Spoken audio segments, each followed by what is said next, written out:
और इस स्वागत के बाद हम माननीय मुख्यमंत्री जी से अनुरोध करेंगे उनके उद्बोधन के लिए।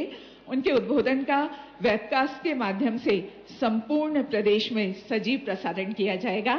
माननीय मुख्यमंत्री जी।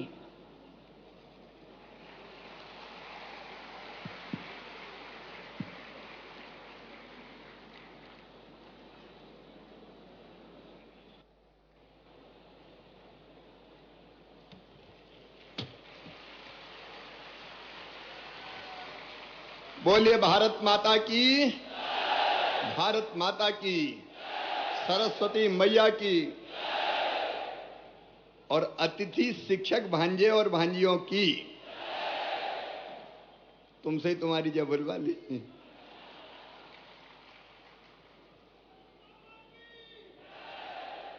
आज अतिथि शिक्षक महापंचायत में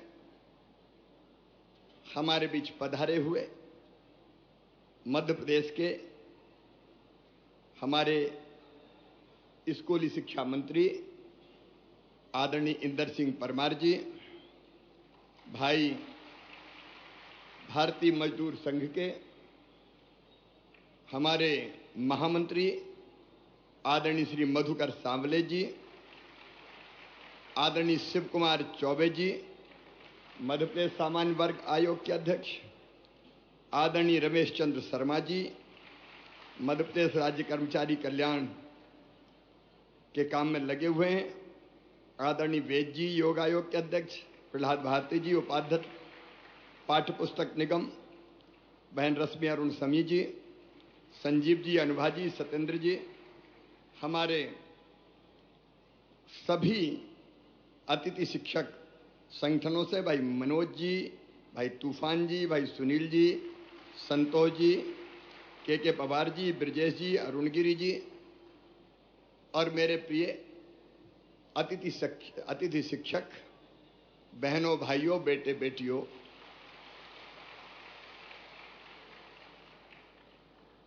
पिछली सरकार ने शिक्षा की व्यवस्था ठीक करने के लिए कभी ठोस कदम नहीं उठाए थे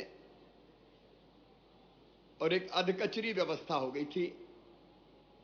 गुरुजी, शिक्षाकर्मी, बाद में अतिथि शिक्षक, और इनकी जिंदगी अगर देखें तो ऐसे अनिश्चितता के भंवर में फंस गई थी कि करें तो क्या करें इतने साल पढ़ाने के बाद। मैं एक आपके योगदान को मैं कभी भुला नहीं सकता।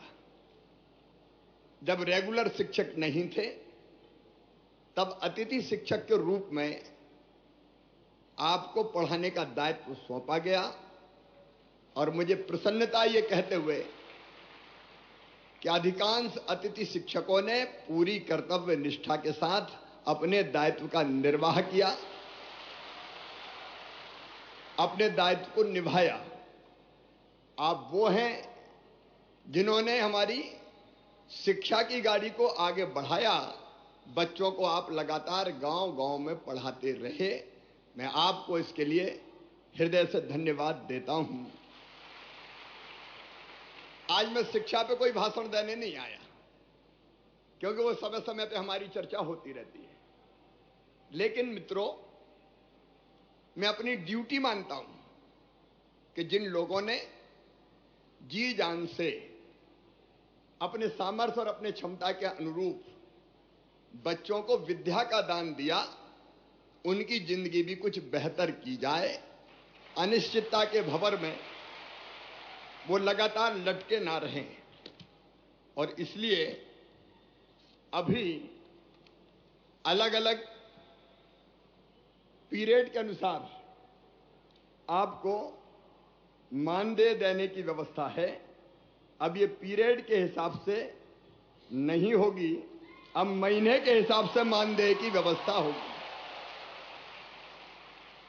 और मानदेय भी जो हम तय कर रहे हैं, वर्तमान जो होता है अतिथि शिक्षक वर्ग 1 9,000, इसके स्थान पे 18,000 रुपया दिया जाएगा। अतिथि शिक्षक वर्ग 2 7,000, उसकी जगह 14,000, और 3 को 5,000 की बजाय 10,000 रुपया ये मानदेय किया जाएगा।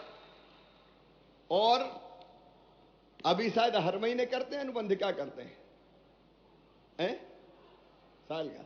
तो अब बीच में कोई भी गैप नहीं होगा, एक बार अनुबंध हो गया तो पूरे साल चलेगा। क्योंकि कुछ समय पढ़ाए वो उस समय करें क्या, आखिर उनकी भी तो जिंदगी का सवाल है। और इसलिए एक बार अनुबंध का मतलब साल भर उनकी सेवाएं चलेंगी। लेकिन इसके साथ साथ अब इस अनिश्चितता के भंवर से निकालने की भी एक परमानेंट कोई योजना बनानी पड़ेगी। और इसलिए हम एक शिक्षकों की भर्ती में अभी तक अतिथि शिक्षकों को केवल 25% का आरक्षण था, अब 50% बढ़ा के किया जाएगा। क्योंकि जो पढ़ा रहे हैं, जो अनुभवी है, वर्षों का व्यवहारिक ज्ञान जिनको है, अगर वो भर्ती होंगे तो मैं समझता हूं कि वो बेहतर ढंग से बच्चों को पढ़ा सकेंगे, बेहतर ढंग से बच्चों को पढ़ा सकेंगे। और ये व्यवस्था अगली भर्ती से ही जैसे होती है तत्काल हम लागू करने का काम करेंगे।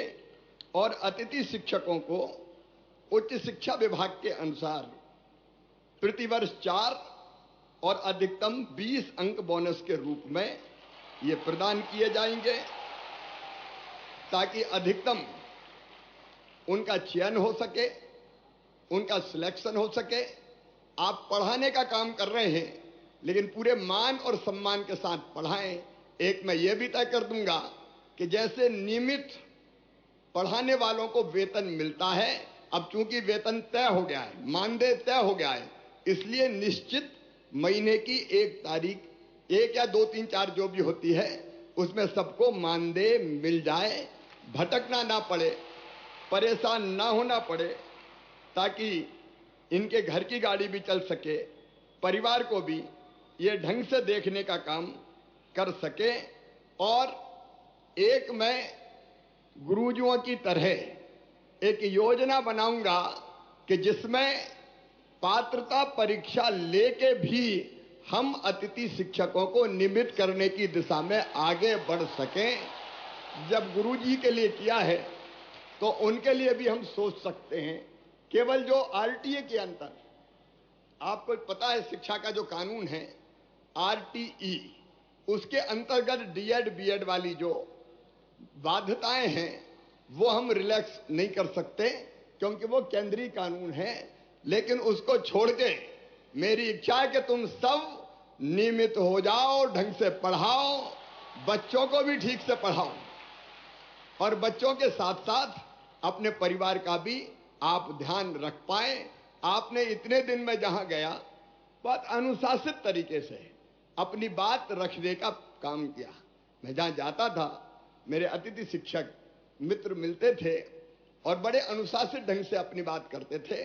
मेरी आपसे इतनी अपील है कि मैं आपकी चिंता करूंगा, भारतीय जनता पार्टी की सरकार आपकी पूरी चिंता करेगी।